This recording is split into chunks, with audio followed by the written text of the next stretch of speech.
ข่าวด่วนเตือนภัยได้เกิดเหตุแผ่นดินไหวอยู่ที่แขวงไชยบุรีในเช้าของมื้อนี้1ครั้ง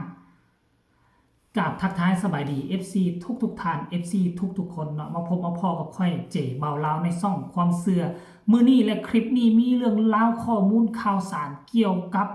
เหตุการณ์บ้านเมืองและสิ่งต่างๆที่เกิดขึ้นอยู่ในประเทศลาวของพวกเราทักทายสบายดีในช่วงสายๆบ่ายๆอากาศอยู่ทางแขวงของพวกทางมันเป็นอากาศคือจังใดมันเป็นคืออยู่ทางฝั่งม่องค่อยอยู่บ่อยู่ทางนครหลวงเวียงจันทน์ท่านผู้ชมอากาศตั้งแต่เช้าก็มืดอึมครึ้มยังบ่เห็นแสงตะเว้นพอดีเนาะออกไปทางด้านนอกก็คือว่ามันจะหนาวจะเย็นมันจะตกแหล่บ่ตกแหล่เนาะฝนตกก็ปรารถนาและวิงวอนอยากให้ฝนตกอยู่ภาคพื้นในบริเวณนครหลวงเวียงจันทน์แต่มันก็บ่ตกจักเทื่อตกดาดไปดาดมากรมอุตุนิยมก็บอกว่ามันจะตกมื้อนั้นมื้อนี้แหละทุกแข่งทุกเคิงบางข้างก็ระบุนครหลวงเวียงจันทน์แต่บ่เคยเห็นตกแม้จักข้างก็ขอชมเชยที่ว่ากรมอุตุพวกเฮาเก่งระดับโลกแม่นยำขนาดรอทายตกกาบ่ตกท่านผู้ชมเนาะเอากลับคืนมาสู่หัวข้อหลักของพวกเขาข้อมูลข่าวสารเรานี่ค่อยเอามาจากใส่ก็คือค่อยได้เห็นอยู่ทั้งอันเพจหลายเพจเนาะอยู่ทั้ง Facebook ท่านผู้ชมโดยเฉพาะคือค่อยเอามาในจากเพจของโทรโคงนี่เป็นเพจหลักและเป็นเพจที่น่าเชื่อถืออันดับต้นของประเทศลาวของพวกเราถ้าหากว่าอยากได้ข้อมูลข่าวสารการเคลื่อนไหวเรื่องราวต่างๆต้องให้มาเบิ่งนี่ถ้าเพจนี้ระบุนั่นหมายความว่ามีข้อมูลความเป็นจริง 99% และเป็นเพจที่รัฐบาลให้การยอมรับท่านผู้ชมเพจอื่นนี่ยังบ่ทันแพร่หลายแต่เพจทรโคงนี่สามารถตำหนิติเตือนเนาะฝ่ายนั้นฝ่ายนี้ได้อย่างเป็นกลางซึ่งรัฐบาลก็ยอมรับเป็นที่เรียบร้อยแล้ว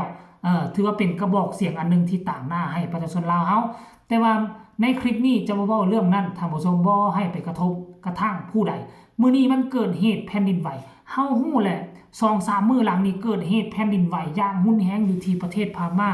ความแรงนี่ 8.2 ลึกในใต้ดิน10กว่ากิโลแต่ว่าครั้งนี้บ่คิดบ่ฝันว่าตั้งแต่เกิดมาน่ะบ้านเฮาบ่เคยมีแผ่นดินไหวสมัยแต่ก่อนก็เคยไหวแต่ประเทศอื่นได้ลามมาใส่ลาวเฮาแต่ครั้งนี้เกิดอยู่ในผืนแผ่นดินประเทศลาวเฮาและแขวงไชยบุรีนี่น่ะบ่แม่นครั้งแรกที่เกิดขึ้นปีกายนี่ก็มีเนาะประมาณว่า 2-3 ปีซ้อนบ่เกิดแผ่นดินไหวมันอาจจะเกี่ยวเนื่องกับแผ่นดินไหวอยู่พม่าหรือบ่เพราะอยู่พม่านี่มันมี after shock โอ้หลายครั้ง after shock จากกันแผ่นดินไหวอยู่พม่าน่ะบัดนี้มันเป็นรอยเฮือนเนาะเขาเอิ้นว่ารอยเลื่อนใหญ่ที่สุดอยู่ทางพม่าหลังจากมันเกิดขึ้นมาแล้วมันก็เลยมีการพัวพันถึงห้อยเรือนอยู่ทั้งประเทศลาวของพวกเฮาถึงแม้ว่าของประเทศลาวของพวกเฮามีห้อยเรือนที่น้อยแต่มันก็ได้รับผลกระทบจากตัวนั้นในเมื่อตัวนั้นกระทบมาใส่ตัวนี้ของอยู่บ้านเฮาก็เลยเกิดแผ่นดินไหวในเช้ามื้อนี้แต่ว่าความรุนแรงนั้นมันจะบ่หลายท่านผู้ชมเนาะครั้งนี้ก็คือว่าเนาะความรุนแรงของมันมีเพียงแต่ 2.7 เรกเตอร์จุดศูนย์กลางอยู่ที่เมืองไชยบุรีเลยท่านผู้ชม1 ชั่วโมงผ่านไปเนาะรายละเอียดให้พวกเจ้าเข้าไปเบิ่งเด้ออยู่ในเพจของโทรโคงหรือว่าจะเข้าไปเบิ่งเพจข้อมูลข่าวสารอยู่ทั้งไชยบุรีเขาน่าจะมีเนาะน่าจะมีข่าวให้ลงหรือว่าอาจจะบ่มีเลยเพราะบ้านเฮาเรื่องข้อมูลข่าวสารบ่ค่อยมีไผกำกับทั้งที่ทุกแขวงทุกเมืองมันจะมีหน่วยงานนี่อยู่โดยเฉพาะแล้วทวทเนี่ยท่านผู้ชมแถลงข่าวและวัฒนธรรมจะต้องได้รับหน้าที่ตัวนี้แล้วบ่แถลงข่าววัฒนธรรมดิเรื่องข่าวต้องได้รับผิดชอบต้องได้เอาใจใส่ได้แขวงบ่มีหยังบ่มีข่าวหยังแต่กลับมาออกข่าวตามเพจต่างๆก็งงอยู่ใดท่านงงเกิดเหตุหลายๆครั้งอยู่ในประเทศลาวของพวกเฮาซอกหาเมืองนั่นน่ะเพจของเมืองนั้นเป็นต้นเหตุไฟหมอกไฟไหม้เหตุต่างๆบ่มีมีแต่ประชาชนทายตาม Facebook ถามมันนั่นแล้วเพจต่างๆเอามาลงแล้วเฮาจึงได้รับข้อมูลข่าวสารคันสิอาศัยจากหน่วยงานของภาครัฐโดยเฉพาะมันมีหน่วยงานนี้อยู่แล้วแต่เป็นอย่างคือบ่ทำการทำงานอยากถามอยู่เด้อยากถามอยู่เป็นอย่างคือบ่ทำการทำงานมีแต่สิเฮ็ดชมเชย มื้อนี้เอาให้งานรวมเด้อมื้อนี้เฮ็ดกิจกรรมรวมเด้อตีบูนเด้อไปหั่นเด้อไปนี่เด้อมีแต่อ้างแต่กองประชุมนั่นกองประชุมนี่อันเวียกบ้านการเมืองข่าวที่จะเฮ็ดให้ประชาชนได้ผลประโยชน์บ่ค่อยมีเนาะต้องยอมรับคำตำหนิติชมจากประชาชนแน่เพราะว่าประเทศนี้คือประชาชนเป็นเจ้าประชาชนเป็นเจ้าพนักงานรัฐใดตามที่รัฐธรรมนูญเฮาเขียนไว้เพราะฉะนั้นบ้านเฮาน่ะพวกเฮาก็ฮู้ท่านก็ฮู้ถ้าบ่ยอมรับคำตำหนิติชมล่ะคนเฮามันจะมีการพัฒนาปรับปรุงแก้ไขไปในทางที่ดีได้ทุกคนฮู้ผู้หลักผู้ใหญ่เวลามาสอนเด็กน้อยน่ะต้องยอมรับคำตำหนิติชมนั่นนี่แต่ว่าพวกทานบางคนบางทานบ่ยอมรับคำตำหนิติชมเนาะ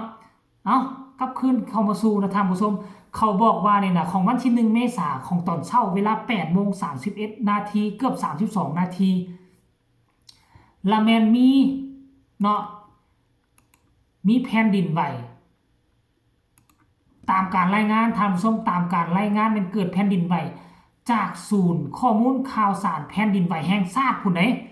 ศูนย์ข้อมูลข่าวสารแผ่นดินไหวแห่งชาติที่ตั้งอยู่ในนครหลวงเวียงจันทน์ในขอบเขตทั่วประเทศและบรรดาประเทศอ้อมข้าง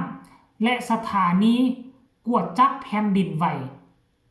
ในวันที่1เมษายน2025เวลา 8:31:40 วินาทีได้กวดพบสัญญาณการเกิดแผ่นดินไหวเป็นจำนวน1ครั้งซึ่งมีความแรงขนาด 2.7 ริกเตอร์จุดศูนย์กลางเกิดแผ่นดินไหวแมนอยู่เมืองไชยบุรีแขวงไชยบุรีเส้นขนาดที่ 19.245 นและเส้นแวงที่101.523 อีความลึก1กิโลเมตรโอ้ลึกเข้าไปใต้ดิน1กิโลเมตรคำว่าลึก1กิโลเมตรนี่มัน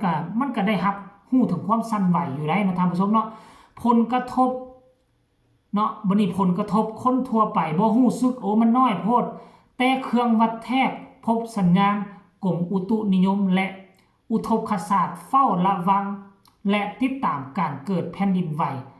ในบริเวณดังกล่าวอย่างต่อเนื่องและ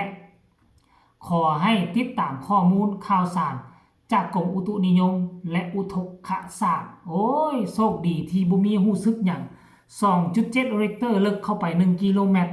คนอาจจะบ่ฮู้ทางผู้ชมถ้าผู้ใดเห็นข่าวนี่ก็จะเฝ้าตกอกตกใจเด้เรื่องนี้บ่แม่นเรื่องสร้างขึ้นเป็นเรื่องที่เกิดขึ้นแท้ได้การรับรองจากกรมอุตุนิยมของบ้านเฮาเป็นผู้ออกข่าวมาแล้วทั้งเพจทั้งโทรคงเป็นผู้เอาออกข่าวเผยแพร่ให้ประชาชนบรรดาเผ่าได้รับได้ฮู้เพราะฉะนั้นก็ให้ติดตามตื่มอีกเนาะมันอาจจะเกิดใหญ่กว่านี้หรืออาจจะบ่เกิดเพราะฉะนั้นก็จะตื่นตระหนกตกใจกันแล้วกันเนาะคลิปนี้เอามาฝากมาต้อนกันเพียงซ้ำนี้เราฝากทุกคนกดไลค์กดแชร์กดติดตามเพื่อจะพลาดในคลิปต่อไปที่สำคัญอย่ากดข้ามโฆษณาเนาะไผมักเรื่องข้อมูลข่าวสารเรียกบ้านการเมืองของเราเฮาก็สามารถกดติดตามช่องเจบ่าวลาวได้สำหรับคลิปนี้ขอกล่าวคำว่าสวัสดี